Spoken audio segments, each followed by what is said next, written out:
Hello class 8, welcome to जनीत गुरु। मैं हूं निकी पंडित और हम कर रहे हैं यहाँ पे reaching the age of adolescence and this is our lecture number 3। तो देखो यहाँ पे हमने क्या लिखा था कि यहाँ से हम नेक्स्ट क्लास में पढ़ेंगे, ठीक है। एंड वीडियो क्योंकि हम आज ही रिकॉर्ड कर रहे हैं, okay.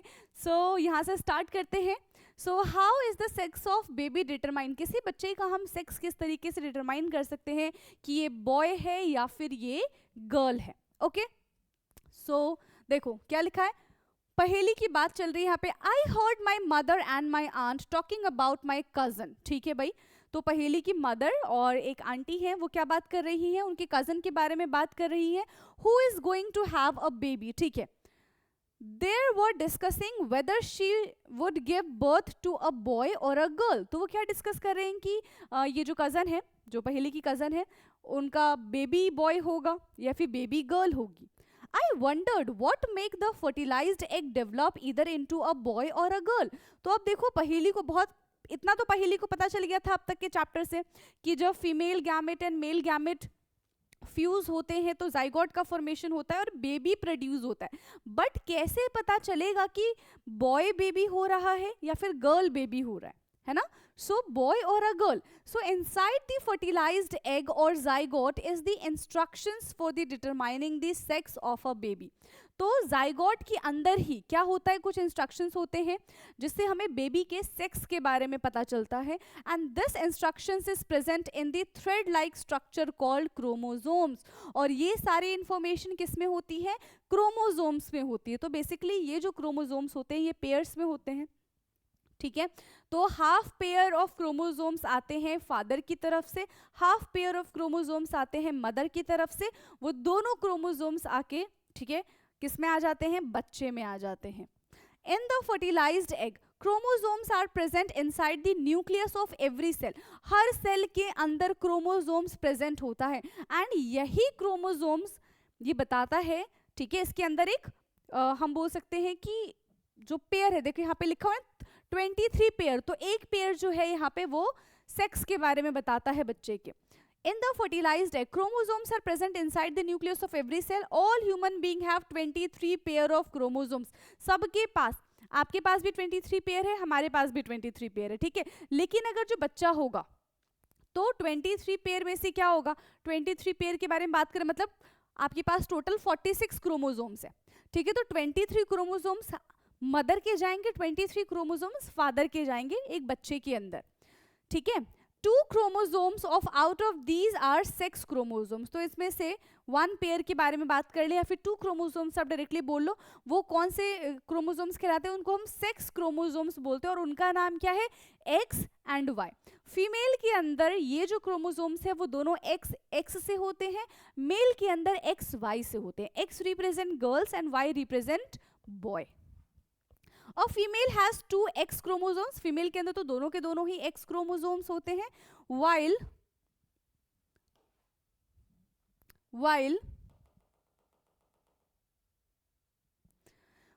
a male has 1 X and 1 Y chromosomes। Mail के अंदर एक X क्रोमोसोम्स होते हैं और एक Y क्रोमोसोम्स होते हैं। The gametes, egg and sperm have only one set of the chromosomes। The unfertilized egg always has 1 X chromosomes. जो अनफर्टिलाइज्ड एग होते हैं उनमें देखो X क्रोमोसोम्स तो फिक्स है, ठीक है, क्योंकि मेल में भी एक X है, फीमेल में भी X है। अब डिपेंड करता है कि फीमेल का जो दूसरा X है और मेल का जो Y है, इससे अब हम सेक्स को डिटरमाइन करा सकते हैं। But sperm are of two kind, 2 type के स्पर्म के बारे में बात की जा रही है। 1 kind has a X chromosomes and the another kind has a Y chromosomes. तो फीमेल जो है, ठीक है, फीमेल के अंदर क्योंकि दोनों ही X क्रोमोसोम्स होते हैं तो अब फीमेल की क्षमता नहीं है कि वो बॉय को ऐसे डिटरमाइन करे कि हाँ भाई लड़का होना चाहिए कि लड़की होनी चाहिए। कौन डिटरमाइन करेगा, किसकी क्रोमोसोम्स ये बताएंगे कि मेल होगा कि फीमेल होगा, ये बताएंगे मेल की क्रोमोसोम्स, ठीक है। अगर मेल में से X क्रोमोसोम जाता है फीमेल के पास, ठीक है, तो फीमेल होगा, बच्चा जो है वो गर्ल होगी। अगर Y क्रोमोसोम्स जाता है तो जो बच्चा होगा वो बॉय होगा, राइट। तो ये कौन डिसाइड कर रहा है, ये मेल डिसाइड कर रहा है, फीमेल डिसाइड नहीं कर रहा है।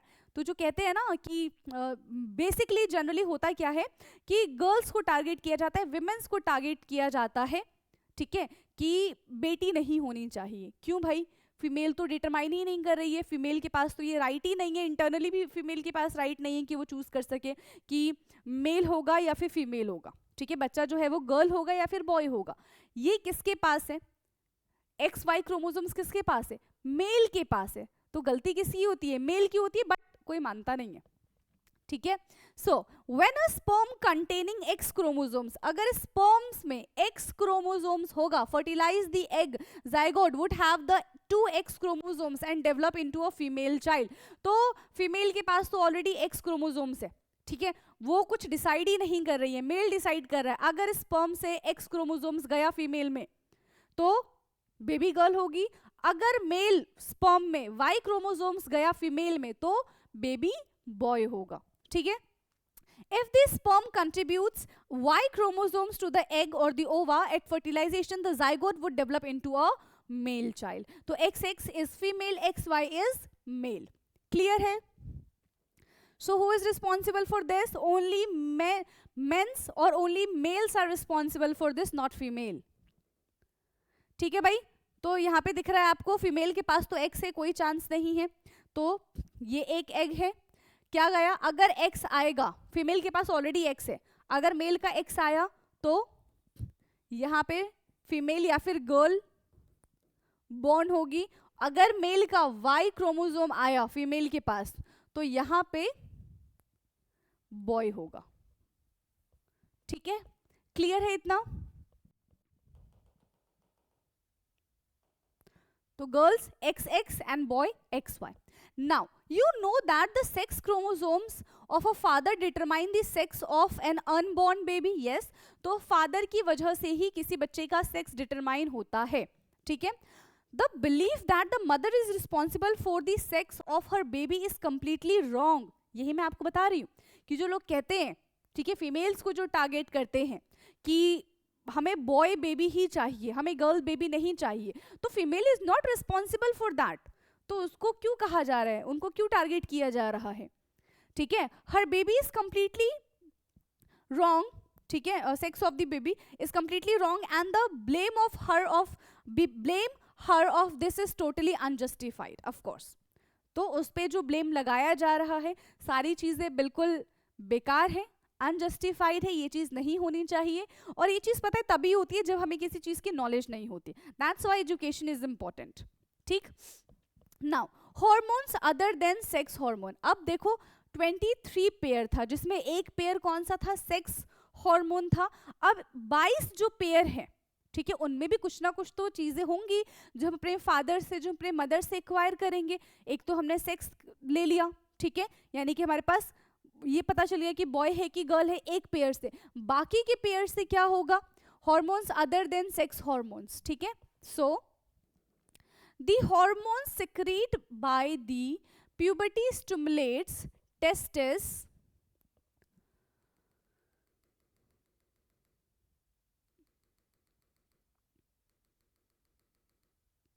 testes and ovary to produce their hormones. You have already learned that the pituitary gland is an endocrine gland is attached to the brain. तो ये सारी चीजें ऑफ कोर्स देखो, कुछ भी चीजें हमारी बॉडी में चाहे चेंज आ रहा है, हम कुछ देख रहे हैं, सुन रहे हैं, हर चीज का कंट्रोल किसके पास है? हमारे ब्रेन के पास है, ठीक है। अगर कंट्रोल नहीं होगा, कुछ भी देख लो, कुछ भी सीख लो, कुछ भी पढ़ लो, कुछ समझ नहीं आएगा, कुछ चीज आप कंट्रोल नहीं कर पाओगे। Apart from the pituitary, the testis and the ovaries, there are other endocrine glands in the body such as the thyroid, pancreas and the adrenals gland. तो काफ़ी सारे और भी ग्लैंड्स हैं, एंडोक्राइन ग्लैंड्स, पिट्यूटरी ग्लैंड्स के अलावा भी काफ़ी सारे ग्लैंड्स हैं हमारी बॉडी में, ठीक है।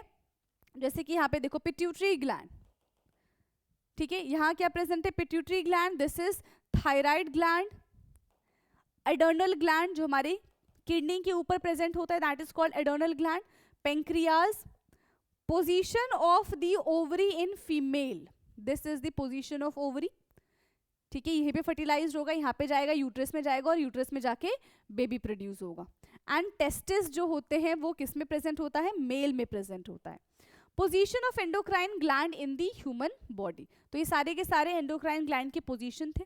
Bujo and Paheli had once visited their aunt, who was a doctor, and remember that the boy named Kaka had a very big and the bulging throat. Their aunt had told them that Kaka was suffering from the goiter. Okay. तो एक बार बूझो and पहेली किसके घर गए? अपनी एक aunt के घर गए, ठीक है, और जो कि एक डॉक्टर थी, ठीक। और वहां पे क्या था? एक बच्चा था, एक बॉय था जिसका नाम था काका। और काका किससे सफर कर रहा था? उसका जो गला था बहुत ज्यादा बाहर की साइड निकला हुआ था। That means he is suffering from something. तो पूछा गया तो किससे सफर कर रहा था? वो गोइटर से सफर कर रहा था। अब गोइटर जब हमारे बॉडी में किसी चीज़ की कमी हो जाती है, आगे आपको पता चलेगा किस चीज़ की कमी हो जाती है, ठीक है, तो वो डिफिशियंसी डिजीज हमें हो जाती है, ठीक है।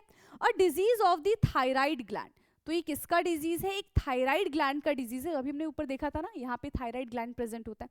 काका's thyroid gland was not producing the hormones thyroxine, तो जो काका का थायराइड ग्लैंड है वो थायरोक्सिन प्रोड्यूस नहीं कर रहा है, ठीक है, जिसकी वजह से their aunt also told them that their uncle was suffering from the diabetes, और ये भी बताया कि उनके जो अंकल है वो किससे सफ़र कर रहे हैं? डायबिटीज से सफ़र कर रहे हैं। दैट मीन्स उनकी बॉडी जो है वो इंसुलिन प्रोड्यूस नहीं कर रही है, because his pancreas were not producing the hormones insulin, तो उनके पेंक्रियाज में इंसुलिन प्रोड्यूस नहीं हो पा रहा है, जिसकी वजह से वो डायबिटीज से सफर कर रहे हैं। Insufficient quantities. Bujo and Paheli then asked their aunt about the adrenal gland. अब उन लोगों ने देखो एक और हार्मोन के बारे में पढ़ा था, दैट इज एडर्नल ग्लैंड। तो अब वो दोनों के दोनों किसके बारे में पूछने लग गए अपनी आंट से? एडर्नल ग्लैंड के बारे में पूछने लग गए, ठीक है, which are also show in the chart, ठीक है, hang on the wall of her clinic. Okay, the aunt told them that adrenal gland secrete hormones which maintain the correct salt balance in the blood. तो जो adrenal gland होता है, ठीक है, वो हमारी बॉडी में क्या सिक्रीट करता है? ठीक है, सिक्रीट हॉर्मोन्स जो हमारी बॉडी में सॉल्ट के बैलेंस को मेंटेन रखता है। कहते हैं ना कि हमें सही मात्रा में नमक खाना चाहिए। ऐसा भी नहीं कि आप भर भर के नमक खा रहे हो तो भी आपको प्रॉब्लम हो जाएगी, आप नमक ही नहीं खा रहे हो तो भी आपको प्रॉब्लम हो जाएगी। तो in both case you suffer from something, ठीक है, किसी भी डिजीज से आप सफ़र कर सकते हो। तो हर चीज़ का एक सही अमाउंट लेना अपनी बैलेंस डाइट में, ये बहुत ज़्यादा इंपॉर्टेंट है, ठीक है। So adrenal also produce the hormone adrenaline, ठीक है, and it help the body to adjust the stress when one is very angry, embarrassed or worried. तो बेसिकली ये जो हॉर्मोन्स है, ठीक है, ये क्या प्रोड्यूस करते हैं हमारे बॉडी में? एड्रेनालिन, ठीक है, wait,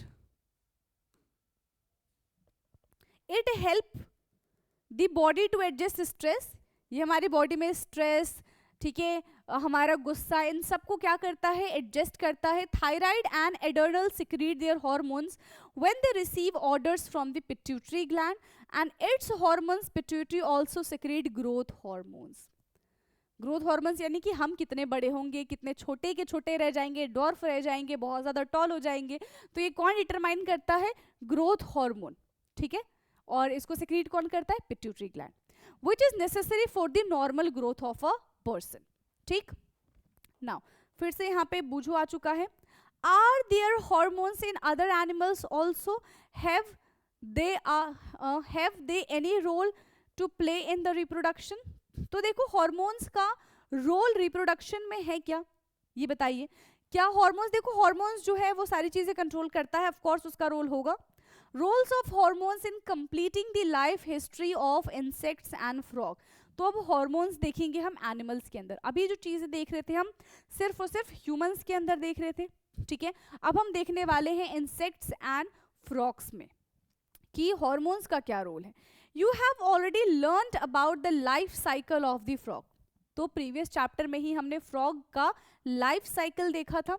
the tadpole passes through a certain stage and become a frog. तो टेडपोल से फ्रॉग बनना ये एक बहुत सडन चेंज होता है। आप टेडपोल को देख के बता नहीं सकते हो कि भाई बड़ा होके ऐसा फ्रॉग बन जाएगा, ठीक है, तो वो उसकी लाइफ का एक टर्निंग पॉइंट होता है, एक सडन चेंज होता है, अब्रप्ट चेंज होता है through certain stage to become a frog, and this change from larva to adult is called metamorphosis, ठीक है। इस चेंज को, जब फ्रॉग लार्वा से एक एडल्ट फ्रॉग बन जाता है तो उस स्टेज को हम क्या कहते हैं, मेटामॉर्फोसिस कहते हैं, ठीक है। Metamorphosis in insects is control by the insects hormones, मतलब इंसेक्ट्स में भी हॉर्मोन्स प्रेजेंट होते हैं। In a frog it is control by thyroxine, ठीक है। फ्रॉग में कैसे कंट्रोल किया जाता है, थायरोक्सिन की हेल्प से कंट्रोल किया जाता है। The hormones produce by thyroid, ठीक है, थायराइड जो है वो थायरोक्सिन प्रोड्यूस करता है। Thyroxine produce required the presence of iodine in water, and if the water in which the tadpole are growing does not contain sufficient iodine, the tadpole cannot become adult. तो यहाँ पे देखो, जिसमें भी हमने देखा था ना कि फ्रॉग जो होता है वो एक्सटर्नल फर्टिलाइजेशन शो करता है, ठीक है, जिसमें फीमेल फ्रॉग जाती है पॉन्ड्स के पास और वो अपना हंड्रेड्स ऑफ एग ले करती है और उस पे मेल फ्रॉग आके स्पर्म रिलीज करते हैं, ठीक है।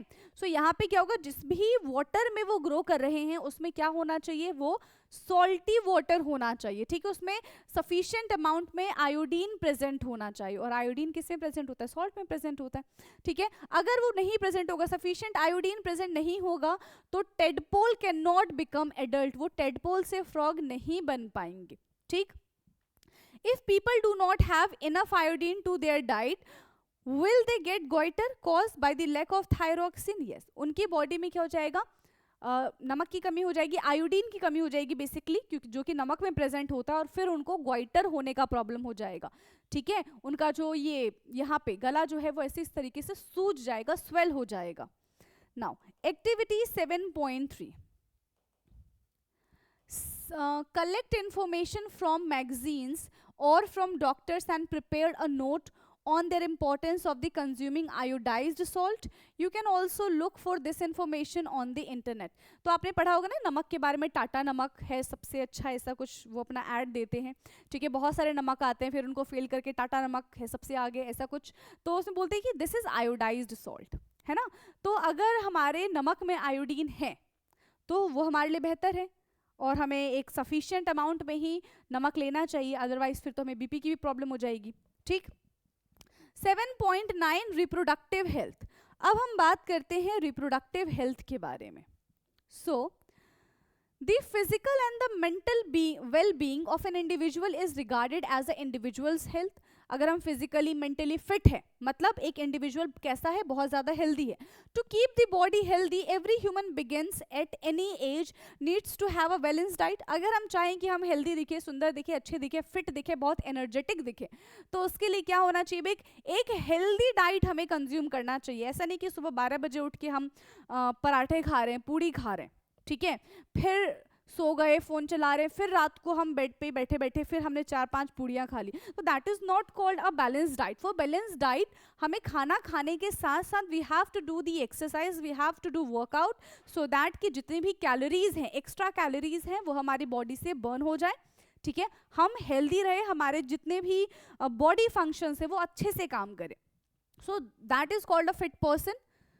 The person must also observe personal hygiene and undertake adequate physical exercise, ठीक है, उसको अपने हाइजीन का ध्यान रखना चाहिए, डेली नहाना चाहिए, साफ सुथरा रहना चाहिए, ठीक है, एंड आसपास बिल्कुल भी गंदगी नहीं रखनी चाहिए, ठीक है। Physical exercise is must, physical exercise करना चाहिए ताकि जो भी प्रॉब्लम है, इनफैक्ट योगा करना चाहिए, ठीक है, उससे बहुत सारे प्रॉब्लम से रिलीफ मिलता है।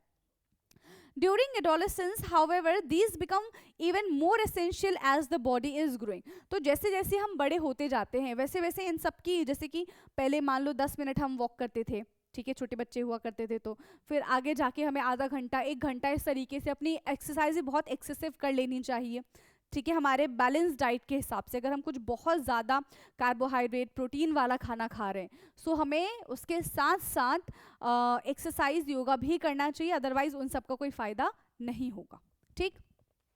Nutritional need of the adolescent, ठीक है भाई, तो एडोलेसेंट एज में न्यूट्रिशन की नीड, क्योंकि देखो अगर हमें हमारी बॉडी में अच्छे से न्यूट्रिशन नहीं जाएगा, ठीक है, हमारी ग्रोथ नहीं होगी, उसके लिए हमको इसकी जरूरत पड़ती है। So adolescence is a stage of rapid growth and development, यही हमारा समय है जहाँ पे हमारा फुल्ली डेवलपमेंट होता है। Hence the diet for an adolescent has to be carefully planned. You have already learned what a balanced diet is. आप already balanced diet के बारे में बहुत छोटी क्लास से पढ़ते हुए आ रहे हो. Yes or no? Now recall that balanced diet means. अब balanced diet का मतलब क्या है कि हर एक जो न्यूट्रिशन है वो हमारे बॉडी में एक एप्रोप्रिएट मैनर में जाना चाहिए. Recall that a balanced diet means that a meals include protein, carbohydrate, fats and the vitamins in requested proportions. Our Indian meal जैसे कि रोटी है, चावल है, दाल है and vegetables is a balanced diet meal. ठीक है, डेली हम खाने में यही खाते हैं and this is the best balanced diet. Milk is a balanced food in itself. Fruit also provide nourishment for infants. Mother's milk provide all the nourishment that they need. तो milk जो है, ठीक है, मिल्क प्रोडक्ट ये क्या करते हैं, इनमें प्रोटीन्स प्रेजेंट होते हैं. ठीक है, इनमें कुछ मान लो कितनी 3 किलो कैलोरी के आसपास इसके अंदर प्रोटीन प्रेजेंट होता है. ठीक है, कार्बोहाइड्रेट प्रेजेंट होता है और सबसे ज़्यादा तो किसमें प्रेजेंट होता है, घी में, बटर में, इन सब में बहुत ज़्यादा प्रेजेंट होता है. ठीक है, iron built blood and the iron rich food, हमें आयरन रिच फूड खाना चाहिए. ठीक है, क्योंकि हमारे ब्लड में आयरन प्रेजेंट होता है, उसकी डिफिशियंसी हो जाती है. लीफी वेजिटेबल्स, जैगरी, गुड़, मीट, ठीक है, सिट्रस यानी कि जो खट्टे फ्रूट्स होते हैं, इंडियन गूसबेरीज, आंवला आर गुड फॉर एडोलेसेंस. तो कहते हैं कि आंवला खाना चाहिए. ठीक है, इससे हमारी स्किन और हमारे बाल दोनों बहुत ज़्यादा हेल्दी रहते हैं. Check items for lunch and the dinner in your meal. Is the meal balance and nutritious. आप अपने बैलेंस डाइट को चेक करो. आप जब भी खाना खा रहे हो तो आप चेक करो कि आप खाने में क्या क्या खा रहे हो, कितना प्रोटीन ले रहे हो, कितना कार्बोहाइड्रेट है, कितना फैट है, कितने उसमें विटामिन है, कौन कौन से आप फ्रूट्स ले रहे हो और किस फ्रूट्स में किस टाइप का विटामिन प्रेजेंट है. ठीक है, आप ये चेक करो. Now does it include cereals which give energy and milk, meat, nuts and pulses which provide protein. अब देखो, अगर आप वेजिटेरियन हो, ठीक है, तो आप मीट कंज्यूम नहीं करोगे. इन दैट केस आप milk and milk product use कर सकते हो, उससे आपको प्रोटीन मिल जाएगा. Also does it include fats and sugar that give energy. What about fruits and vegetable which are protective foods. ठीक है, आप वेजिटेबल्स जितना हो सके उतना वेजिटेबल्स, कहते हैं कि जितना हम रोटी ले रहे हैं, ठीक है, मान लो हमने 2 रोटी लिया तो ऐसे थोड़ा सा हम सब्जी लेंगे, that is not called a balance diet. हमें भर के सब्जी लेना चाहिए. ठीक है, आप रोटी की क्वांटिटी भले कम कर दो, सब्जी की क्वांटिटी थोड़ी ज़्यादा कर दो, उससे आपको न्यूट्रिशन मिलेगा.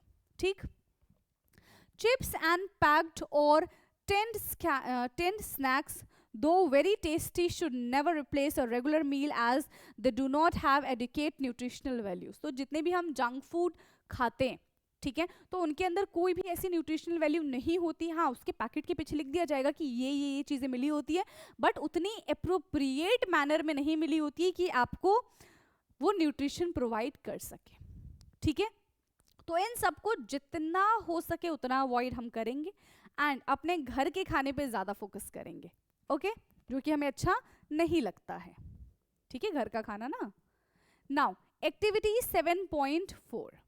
So make a group with your friends, write down the items of the food in your breakfast. तो आप अपना फ्रेंड्स के साथ अपना ग्रुप बनाइए, देखिए कि किसने क्या खाने में खाया है, किसने कितना टेस्टी खाना खाया है. ठीक है, breakfast, dinner and you had on the previous day. Identify the item responsible for the proper growth. Also identify the junk food that you consume a previous day. तो आपने क्या क्या घर का खाना खाया, उसमें कौन कौन सी न्यूट्रिशनल वैल्यूज है, आपने बाहर का क्या खाना खाया और उसमें कौन से न्यूट्रिशनल वैल्यू आपको मिले, ये सारी चीज़ें आपको उसमें मेंशन करनी है. ठीक है, तब आपको पता चलेगा कि आप कितना अच्छा खाना खा रहे हो या फिर कितना बेकार खाना खा रहे हो. ठीक है, बाहर वाला जो खाना है उसमें तो बहुत ही कम आपको न्यूट्रिशनल वैल्यू मिलेगी. हाँ, टेस्ट उसमें आपको बहुत अच्छा मिलेगा, बट जब भी बात आती है न्यूट्रिशन की, जब भी बात आती है हमारे ग्रोथ की, तो वो चीज़ वहाँ पे लैक कर जाती है. ठीक, एक्टिविटी 7.5.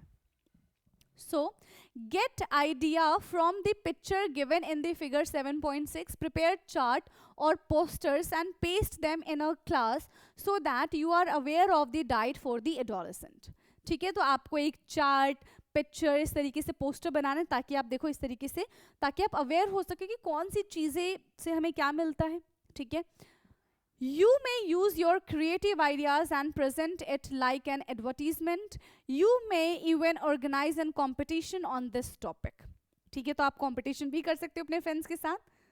तो इस तरीके से आप चार्ट बना सकते हो, ठीक है। मीट है, वेजिटेबल्स है, एग है, फ्रूट्स है, तो इनसे हमें क्या क्या चीज़ें मिल सकती हैं ये भी आप इसमें मेंशन कर सकते हो, किससे विटामिन मिलेगा, किससे प्रोटीन मिलेगा, किससे फैट मिलेगा, ये सारी चीज़ें। Now personal hygiene, personal hygiene is again very important, ठीक है। So everyone should have a bath at least once every day, ठीक है, एक बार तो नहाना ही चाहिए हमको, ठीक है। It is more necessary for teenagers because the increased activity of the sweat gland sometimes make the body smelly. होता है ना कि हम रात को सोते हैं, ठीक है, तो बहुत पसीना आ जाता है, हमको स्वेट आ जाता है, और सुबह उठते हैं तो बहुत फ्रेश सा लगता है, हमें फील नहीं होता कि पसीना आया, बट वो क्या होता है हमारे बॉडी पे ही जम जाता है एंड बाद में उसमें से फिर गंदी स्मेल आती है। तो हमें हमेशा सुबह उठ के नहाना चाहिए। All parts of the body should be washed and cleaned every day. हमें अपनी बॉडी के हर एक पार्ट को अच्छे से क्लीन करना चाहिए, ठीक है, साफ रखना चाहिए। If cleanliness is not maintained there are chance of the catching bacteria। अगर हम सफाई का ध्यान नहीं रखेंगे तो वहाँ पे बैक्टीरिया प्रोड्यूस हो जाएंगे, इन्फेक्शंस हो जाएगा। Girls should take special care of the cleanliness during the time of the menstrual flow. तो खास करके गर्ल्स को अपने मेंस्ट्रुअल फ्लो, ठीक है, पे उस टाइम पे ज़्यादा ध्यान देना चाहिए, ठीक है, क्योंकि अगर हाइजीन है तो ठीक है। अनहाइजीनिक कंडीशन में क्या होगा, बैक्टीरिया का ग्रोथ बहुत ज़्यादा हो जाएगा, हमें खुद भी बहुत ज़्यादा प्रॉब्लम हो जाएगी, ठीक है। They should keep track of their menstrual cycle and be prepared for the onset of the menstruation. तो हमें अपने मेंस्ट्रुअल साइकिल का बहुत ध्यान देना पड़ेगा, ठीक है, देखना पड़ेगा कि कब, मान लो कि पूरे 28 डेज हो गए, अब हमें पता है कि कल है हमारा वो डे, ठीक है, तो एट दैट टाइम हमें पहले से प्रिपेयर होना पड़ेगा, ठीक। यूज सैनिटरी नैपकिन और clean homemade pads, change pad after every 4 to 5 hours as per the requirement, ठीक है। तो हमें कुछ भी चीज़ यूज़ नहीं करना है बिकॉज उसमें काफ़ी सारे बैक्टीरियाज हो सकते हैं, इंसेक्ट्स हो सकते हैं, है ना, तो जर्म्स हो सकते हैं बेसिकली। तो हमें बहुत उस टाइम पे बहुत हाइजीन का ध्यान रखना होता है and we should use pads, ठीक है। नाउ फिजिकल एक्सरसाइज, तो देखो भाई खाने पीने की बातें तो बहुत ज़्यादा हो गई हैं, अगर हम खाते ही रहें तो और फिजिकल एक्सरसाइज नहीं की तो फिर क्या हो जाएगा, हम बहुत ज़्यादा लेजी हो जाएंगे, है ना, हमें कुछ भी काम करने का मन नहीं करेगा। तो इसलिए फिजिकल एक्सरसाइज इज इम्पॉर्टेंट। तो सुबह सुबह हो या फिर शाम हो, हमें एटलीस्ट वॉक, थोड़ा सा रनिंग, ये सब तो कर ही लेना चाहिए, ठीक है। Walking and playing in the fresh air keeps the body fit and the healthy. All young boys and girls should take walk, exercise and play outdoor games। तो instead of indoor games, instead of playing in mobile, हमें क्या choose करना चाहिए, हमें outdoor games choose करना चाहिए, it make us fit. Now myth, taboos, dos and don'ts. तो देखो कुछ यहाँ पे मिथ है, ये करना चाहिए, ये नहीं करना चाहिए, तो उसके बारे में जरा हम देख लें।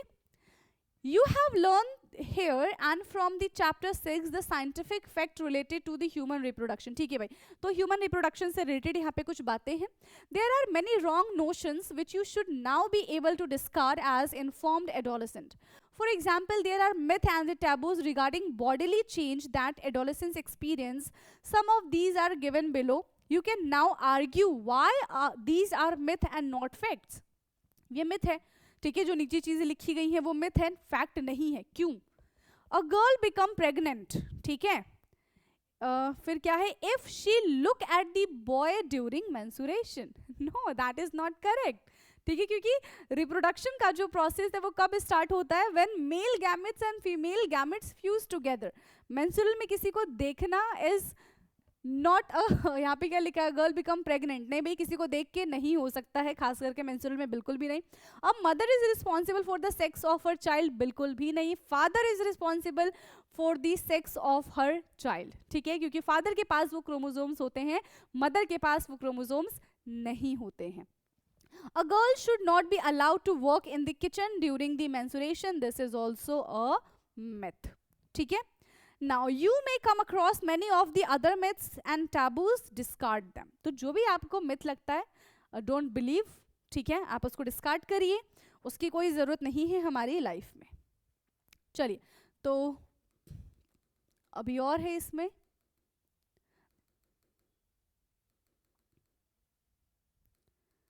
Activity 7.6. Collect data on the number of the children in your classes who exercise regularly and who do not exercise regularly. Did you notice any difference in their fitness and the health? Prepare a report on the fitness of regular exercise. तो जो बच्चे regular exercise करते हैं वो बहुत ज़्यादा active होते हैं, उनके अंदर बहुत एनर्जी होती है, वो किसी भी काम को बहुत लंबे टाइम तक कर सकते हैं, ठीक है। और जो बच्चे एक्सरसाइज नहीं करते हैं वो लेजी हो जाते हैं, बहुत जल्दी कोई भी काम करेंगे तो थक जाएंगे, ज़्यादा देर खड़े नहीं रह पाएंगे, चलने वाला काम ज़्यादा नहीं कर पाएंगे, ठीक है। से नो टू ड्रग्स, यस, ये किसी की भी लाइफ को खराब कर सकता है, ठीक है। तो हमें ड्रग्स बिल्कुल भी नहीं लेना चाहिए। Now adolescence is a period of the much activity in the body, जहाँ पे हमें हर चीज़ जाननी होती है, जहाँ पे हमें हर चीज़ ट्राई करनी होती है। सो इस एज में क्या होता है कि बच्चे इसमें भी चले जाते हैं, जैसे कि कुछ होते हैं ना, पेरेंट्स ध्यान नहीं दे रहे हैं, ठीक है, उनको बहुत ज़्यादा स्ट्रेस आ रहा है, किसी से कोई चीज़ वो डिस्कस नहीं कर पा रहे हैं, तो किसी फ्रेंड्स ने बोल दिया कि आप ये ट्राई करो, आपको बहुत रिलीफ मिलेगा। सो इन दैट केस जब हमारे पेरेंट्स हमारे सुन ही नहीं रहे, फिर हम क्या करेंगे, जो हमारे सुन रहे एटलीस्ट हम उसके पास तो जाएं, उसके पास जाते वो हमें गलत चीज़ें सिखाते हैं, फिर हम गलत चीज़ों में पड़ जाते हैं। तो ये बहुत बेकार चीज़ होती है, it can destroy our life.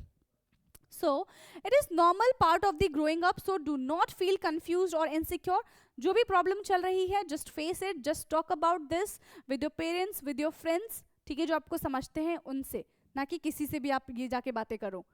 If anybody suggests that you will get relief if you take some drugs, just say no. कुछ भी चीज़ आपको खाने पीने की दे रहा है कि हाँ इससे रिलीफ मिल जाएगा, इससे ये हो जाएगा, सीधा मना कर दो, ठीक है। Unless prescribe by the doctor, drugs are the addictive, if you take them once you feel like taking them again and again. अगर आपने एक बार ड्रग्स कंज्यूम कर लिया तो फर्स्ट टाइम में आपको बहुत बुरा लगेगा, लेकिन कुछ टाइम के बाद आप एडिक्टेड हो जाएंगे, आपको सिर्फ वही चीज़ अच्छी लगेगी एंड कोई चीज़ अच्छी नहीं लगेगी, वो आपकी मेंटल हेल्थ, फिजिकल हेल्थ, सारे हेल्थ को वो बेकार कर देगा। They harm the body in the long run and they ruin health and the happiness. वो सब चीज़ों को क्या कर देता है, ख़त्म कर देता है। सिर्फ उसी टाइम पे हमको अच्छा लगता है, उसके बाद सब बेकार हो जाता है। You must have heard about the ads.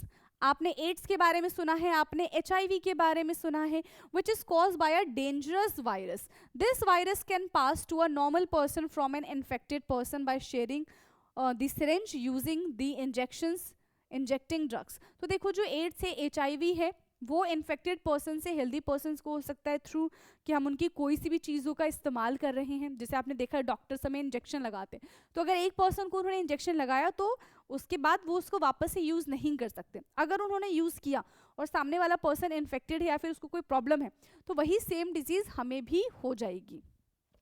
It can also be transmitted to an infant from the infected mother through her milk. अगर कोई मदर इन्फेक्टेड है इन सब चीज़ों से, ठीक है, और वो ब्रेस्ट फीडिंग करा रही है अपने बच्चे को, तो उनके बच्चों को भी ये बीमारी होने के चांसेस है। The virus can also be transmitted through the sexual contact with the person infected with the HIV. अगर कोई पर्सन HIV है एंड वो अगर किसी के सेक्सुअल कॉन्टेक्ट में आता है, ठीक है, तो उसको भी HIV हो जाएगा, राइट। चलिए भाई, इसके बाद क्या है, एडोलेसेंट प्रेगनेंसी, इसके बारे में ज़रा हम बात कर लेते हैं। So you might be knowing that in our country the legal age for marriage is 18 years for the girls and 21 years for the boys. तो ये पहले था, ठीक है, अब तो आई थिंक 21 कर दिया है गर्ल्स के लिए। तो बेसिकली होता क्या है कि दिस इज़ द एज जहाँ पे हम बिल्कुल मेच्योर हो जाते हैं, ठीक है, and this is because teenage mother are not prepared mentally और physically for the motherhood. So इस टाइम पे क्या होता है कि भले ही हम एडोलेसेंस की एज से बाहर आ जाते हैं, बट इतने ज़्यादा हमारा माइंड डेवलप नहीं हुआ होता है, ठीक है, कि हम जो 18 साल के बच्चे हैं, ठीक है, जो 21 साल के बच्चे हैं, वो एक मदर का रोल प्ले कर सके, ठीक है। Early marriage and motherhood cause health problem in the mother and the child. तो जो गर्ल्स हैं, ठीक है, जो अर्ली एज में मदर बन जाती हैं, उनके साथ बहुत ज़्यादा प्रॉब्लम होती है बाद में। इवन उनका जो बेबी है वो भी हेल्दी नहीं होता है, उनको भी कोई ना कोई डिजीज़ होने के चांसेस होते हैं, इवन मदर को भी। और बहुत सारे ऐसे केसेस आए हैं जो अर्ली मदर है, ठीक है, 20s 18 की जो है, 20 की है, 21 की है। तो उसमें क्या होता है कि जब वो बेबी को प्रोड्यूस करती है तो एट दैट टाइम उनकी डेथ भी हो जाती है, ठीक है। It also crucial employment curtail employment opportunities for the young women and many cause mental agony as she is not ready for the responsibility of the motherhood. तो इस time पे देखो they are capable but they are not ready. ठीक है, वो capable है because उनकी body अब इतनी ग्रो हो चुकी है कि वो रिप्रोडक्शन परफॉर्म कर सकते हैं, बट वो इस चीज को हैंडल करने के लिए, इस प्रोसेस को हैंडल करने के लिए केपेबल नहीं है, रेडी नहीं है. ठीक है, बहुत सारी प्रॉब्लम होगी फिर. तो इसी के साथ देखो ये हमारा बहुत इंटरेस्टिंग चैप्टर था. हमें इसको नेक्स्ट क्लास में क्या ही करेंगे. हमारा तो चैप्टर है वो ओवर हो चुका है. ठीक है, चैप्टर ओवर है. अब बचते हैं इसके क्वेश्चन आंसर. तो जल्द ही हम इसके क्वेश्चन आंसर भी करेंगे. देख ले कितने क्वेश्चंस हैं इसमें.